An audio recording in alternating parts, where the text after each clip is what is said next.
इस लड़की ने जब अपने भाई को अपनी भाभी के साथ सुहागरात मनाते देखा तो उसकी हवस इतनी चरम सीमा पर पहुंच गई कि रात दिन अपने ही भाई से अपनी प्यास बुझाने लगी। फिर इसके बाद इसकी आदत हो गई और हर किसी के साथ रातें रंगीन करने लगी। कहानी शुरू होती है स्पेन शहर से, जहां भयानक हादसा हुआ था जिसमें पूरा शहर उजड़ गया और जो लोग जिंदा बचे थे वो शहर छोड़ के जा रहे थे।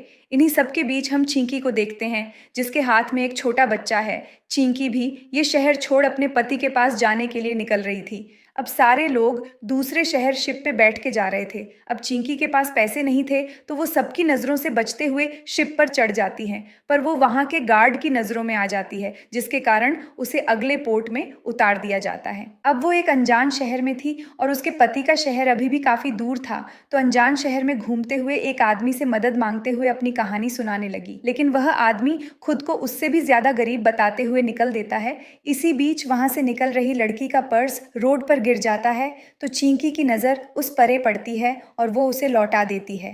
चिंकी उसके पीछे जाते हुए उससे उसकी हेल्प करने बोलती हैं और वो अपनी पूरी कहानी बताती हैं। तो वो लेडी उसकी मदद करती है और उसे अपने साथ कार में बैठाकर बस स्टैंड छोड़ते हुए कुछ पैसे देती हैं। चिंकी बस में बैठ लास्ट सीट पर बैठ जाती हैं और अपने बच्चे को दूध पिलाने लगती हैं। तभी वहाँ दो टपोरी आकर उसे छेड़ने लगते हैं और बोलते, डार्लिंग एक साइड का खाली है, कहो तो हम भी पी ले। तभी वहाँ एक आदमी जिसका नाम रोड है वो आता है, जिसके पास एक गन थी। तो वो दोनों छपरी उसकी गन देख पतली गली पकड़ के निकल लेते हैं। तो चिंकी उसे बदले में थैंक्स बोलती है, जिसके बाद उनका सफ़र शुरू हो गया था। तभी बस का कंडक्टर उसे दिखता है, जिसे देख वो घबरा जाती है, क्योंकि उसके पास पैसे थे बट उतने नहीं कि वो टिकट खरीद सके। तो वो रोड को कुछ पैसे देने बोलती है, पर रोड उसके लिए टिकट ले लेता है। अब दोनों में बात करते करते अच्छी दोस्ती हो गई थी, तो रोड उससे पूछता है कि वह सेगो क्यों जा रही है। तो चिंकी उसे अपनी दास्तां सुनाती हैं कि जब मैं छोटी थी तब मेरी ही आंखों के सामने मेरे पिता का एक्सीडेंट हो गया था, जिससे उनकी मौत हो गई थी और माँ ये सहन नहीं कर पाई तो उन्होंने फांसी लगा ली। जिसके बाद मेरी मौसी ने थोड़े दिन हमारा ख्याल रखा, पर एक दिन मेरी मौसी ने कुछ पैसों के लिए टोटो को बेच दिया और मुझे बताया कि टोटो शहर में चला गया है। अब रोड चिंकी को सैंडविच और पानी की बोतल देता है, तो सैंडविच को खाते हुए चिंकी बताती है कि जब वह 16 साल की थी तब मेरा फिगर बहुत कमाल का था, तो मेरे अंकल की नीयत खराब होने लगी और ज़बरदस्ती मेरी गुफा को खड़े खड़े लाल कर दिया। और जब मैंने यह बात अपनी मानसी को बताया तो मानसी ने उल्टा मुझे ही मारा, क्योंकि उनके पति उनके लिए देवता थे। अब यह सुनकर तो रोड को गुस्सा आया कि कैसे अंकल ऐसा कर सकते हैं। फिर रोड पूछता है कि तुम्हें प्यार कब और कैसे हुआ। तो चिंकी उसे बताती है, एक रोज़ मेरी मानसी ने पास के शहर में काम के लिए भेज दिया था और वी के दिन मासी कॉल करके बताती है कि तेरा भाई आया था, तो मैंने तेरा एड्रेस उसे दे दिया है और उसी दिन टोटो मुझसे मिलने आता है और मैं उसे देख बहुत खुश होती हूँ। फिर वह मुझे अपने घर लेकर जाता है, तो मुझे पता चलता है कि टोटो ने शिनोए नाम की लड़की से शादी कर ली है और वो जितनी खूबसूरत दिखती थी उसका दिल भी उतना ही खूबसूरत था। वो मुझे मेकअप करती है और इस माहौल में रहना सिखाती है और मैं थोड़ी देर टोटो के साथ मस्ती करती और रात को वो मेरे लिए डिओड्रेंट लाया था। अब रात को टोटो और शिनोए दोनों एक दूसरे के साथ रातें रंगीन कर रहे थे, तो उनकी आवाज़ें सुनकर मेरे बगीचे से पानी निकलने लगा और मेरे संतरे भी टाइट हो गए, पता नहीं कैसे। अब ये सुन रोड का हथियार भी पागल हो रहा था। फिर चिंकी बताती है कि फिर मैं उन्हें ऊपर से झांक कर देखा तो मैं पागल हो गई। उन्हें देखकर मेरे नीचे झटके लगने लगे और मेरी टांगों के बीच से पानी की धार बहने लगी। उसके बाद जो भी मुझे दिखा मैंने अपनी हवस शांत करने के लिए अंदर डाल खुद को शांत किया।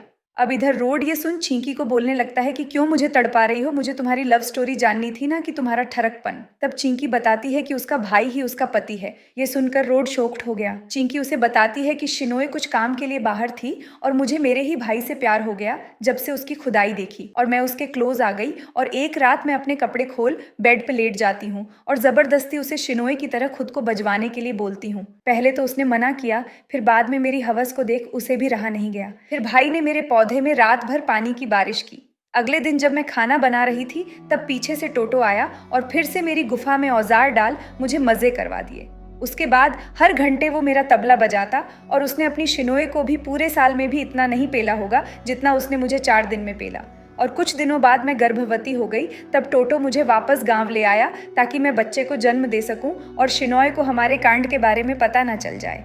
अब मैं बच्चे को जन्म देती हूँ जिसके बाद एक भयंकर तूफान ने हमारे गांव को ही उजाड़ दिया, इसीलिए वह वापस से सेगोविया टोटो के पास जा रही है। वो सोचने लगा कि कैसे एक लड़की अपने भाई का ले सकती है। अब बस की टीवी ने न्यूज दिखाते हैं जिसमें कुछ लोगों को शिप पर मरा हुआ दिखाते हैं और ये वही शिप थी जिसमें चिंकी थी। अब चिंकी कहानी आगे बताती है कि जब मैं शिप पर थी तब उसके पास टिकट नहीं था, इसलिए शिप गार्ड उसे पकड़कर ऑफिसर के पास गए और मेरा जिस्म देख उसकी नीयत बिगड़ गई। उसने गार्ड को बोल मेरी बेटी को दूर ले जाने के लिए बोला और मुझे टिकट की रकम के बदले उसके केले को चूसना था। वो होने के बाद दोनों गार्ड ने बारी बारी मेरी गुफा की खुदाई की, इस वजह से ब्लड भी आ रहा था। अब जब उन सबका मेरी लेके हो गया तो मुझे भेज दिया और दूसरी तरफ हम देखते हैं कि उन गार्ड्स के पास कुछ हाई क्लास लड़कियां भी आई हुई थी, तो बाकी के गार्ड्स भी उन सब की गुफा में अपने रॉकेट को लॉन्च कर देते हैं।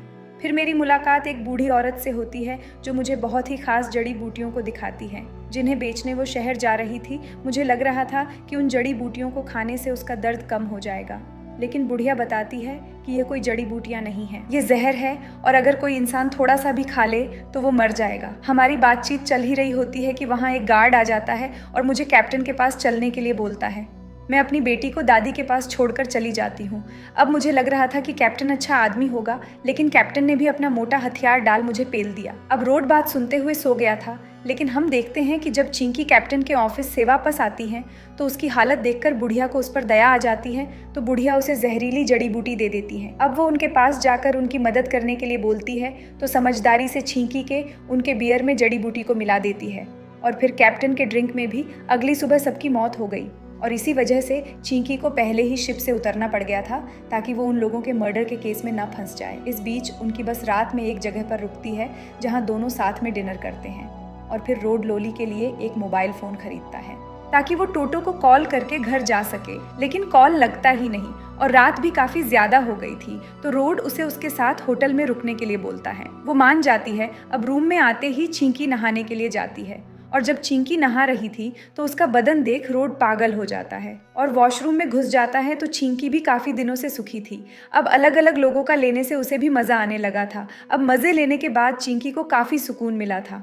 अब दोनों सोए थे, तब रात में रोड को उसकी वाइफ का कॉल आता है, तो वह चुपचाप वहाँ से निकल जाता है क्योंकि वह बस चिंकी की चिकनी गुफा लुफ्त उठाना चाहता था। अब सुबह में होटल की सिक्योरिटी चिंकी को रूम खाली करने को बोलता है और चिंकी अपने बचे कुचे पैसे लेकर अपनी बेटी के साथ आगे के सफर पर निकल पड़ती हैं।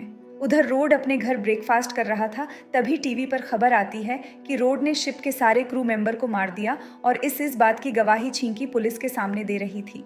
चिंकी ने इसलिए किया क्योंकि वो उससे बदला लेना चाहती थी, क्योंकि उसने रोड को अपनी पत्नी से बात करते हुए सुन लिया था और उसे पता चल गया था कि वो उसे झूठ बोल उसकी बांसुरी बजा गया।